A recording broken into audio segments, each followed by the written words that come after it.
নমস্কার, তোমাদের সবাইকে সানা স্মাইল এডুকেশন সেন্টারে স্বাগত জানিয়ে আজকের ক্লাসটি শুরু করছি।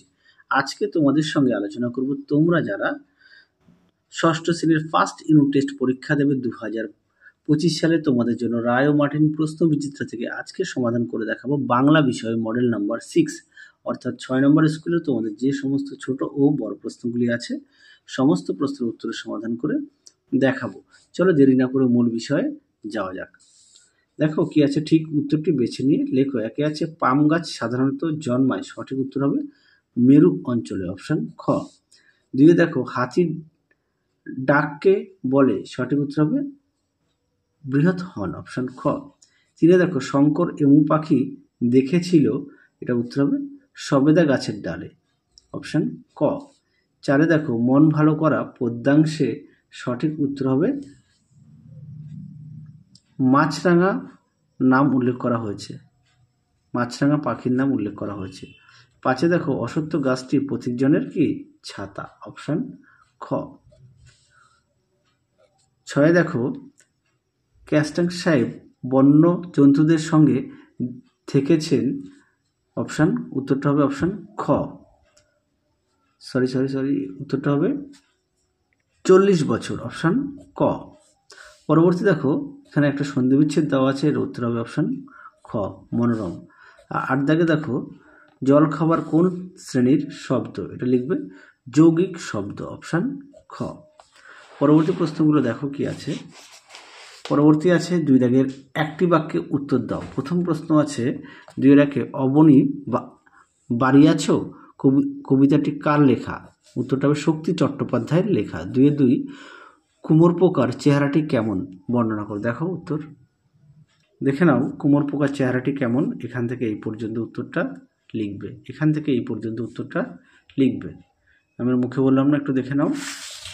পরবর্তী প্রশ্ন দেখো বিভীষণ দাস এমু পাখির কথা বলেছিলেন, বিভীষণ দাস কে ছিলেন, উত্তরটা হবে আকন্দবাড়ি স্কুলের শিক্ষক।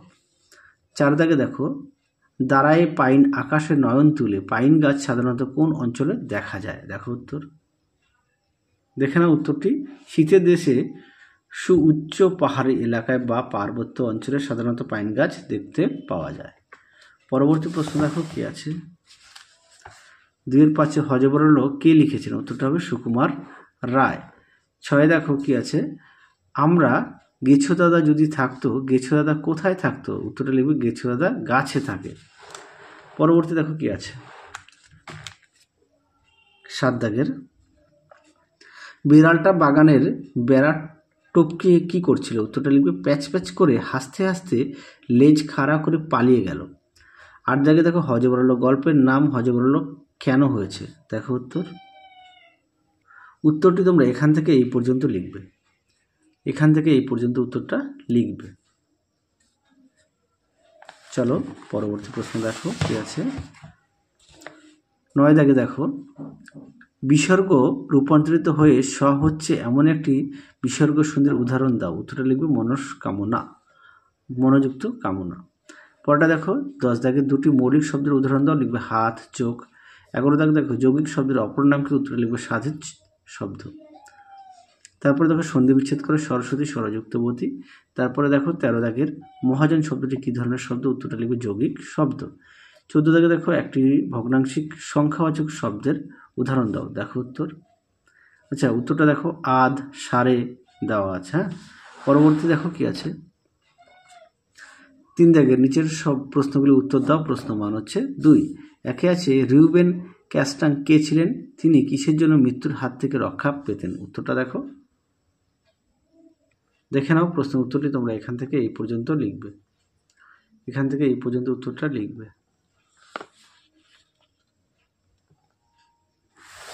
পরবর্তী দেখো 3-2 বলে এলাম আমি আবার আসব, কে কোথায় আসতে চেয়েছেন, দেখো উত্তর দেখে নাও। উত্তরটি তোমরা এখান থেকে এই অবধি লিখবে, এখান থেকে এই অবধি উত্তরটা লিখবে।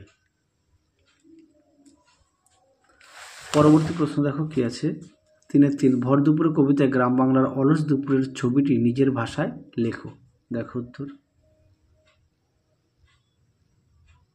দেখে নাও। প্রশ্ন উত্তরটি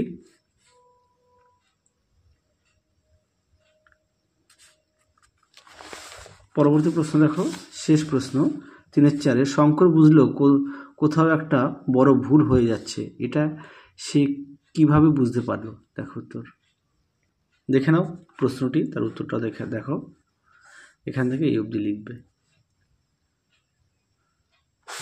তাহলে তোমাদের 6 নম্বর মডেল সেটের যে সমস্ত প্রশ্নগুলো ছিল সমস্ত প্রশ্নের উত্তর আমরা সমাধান করে দেখিয়ে দিলাম। তোমরা অবশ্যই বাড়িতে ভালো করে পড়বে। তবে আজকের মতো এখানে সমাপ্ত করছি, আবার দেখা হবে খুব শীঘ্রই তোমাদের পরবর্তী ভিডিওতে। তোমরা সবাই সুস্থ থেকো, ভালো থেকো। আজকের মতো টাটা।